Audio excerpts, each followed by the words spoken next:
महाराष्ट्रातील खासदार असो आमदार असो यांनी खुलेआम मराठा समाजासमोर येऊन म्हटलं पाहिजे मी मराठा आहे, मी मराठ्यांच्या ठाम पाठीचे आहे, तरच मराठा समाज त्यांना स्वीकारेल.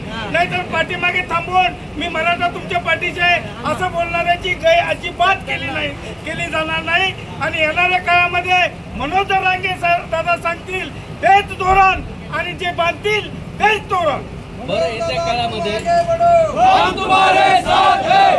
येत्या काळामध्ये दादांनी एखादा निर्णय घेतला. 29 तारखेला निर्णायक बैठक सुद्धा आंतरवाली सराटीमध्ये होणार आहे. राजकीय दृष्ट्या इलेक्शन लढवायची का नाही याच्याकडेही लक्ष दिलं जाणार आहे.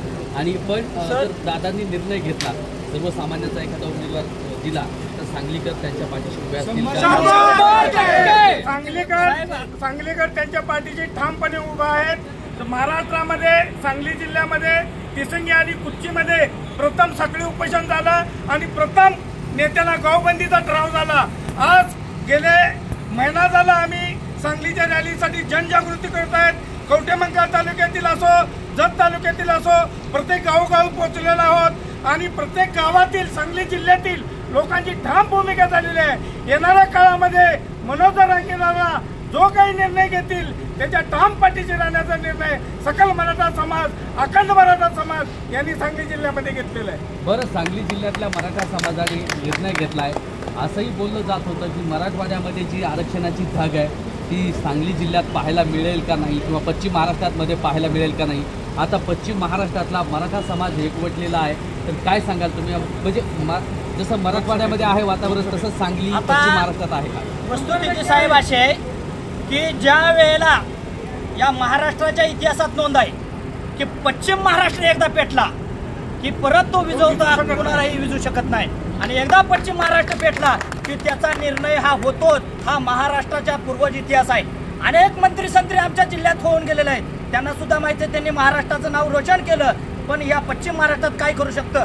सत्तेला सुरुंग लावायची ताकद या पश्चिम महाराष्ट्रात आहे. आणि हा मराठा समाज या पश्चिम महाराष्ट्रातला येणाऱ्या 2024च्या लोकसभेला तुम्हाला 100% विधानसभेला 100% दाखवून दिल्याशिवाय राहणार नाही. दादांचा आम्ही लोकसभेला सुरुंग लावलाय. लोकसभेला ज्यांनी आमच्यावरती अन्याय केला महायुतीच्या सरकारनं आणि त्यामुळे त्यांना सुरुंग लावलाय. पण महाविकास आघाडीचं सरकार जर त्यांना वाटत असेल ह्यांना सुरुंग लावलाय तर आपला फायदा होईल. पण तुम्ही सुद्धा त्याच माहिती म्हणे आहे. महाविकास आघाडीच्या नेत्यांना सुद्धा आमचं म्हणणं आहे तुम्ही पण त्याच माहिती म्हणे आहे. म्हणून तुम्हाला सुद्धा आमचा आता इथून पुढे पाठिंबा राहणार नाही.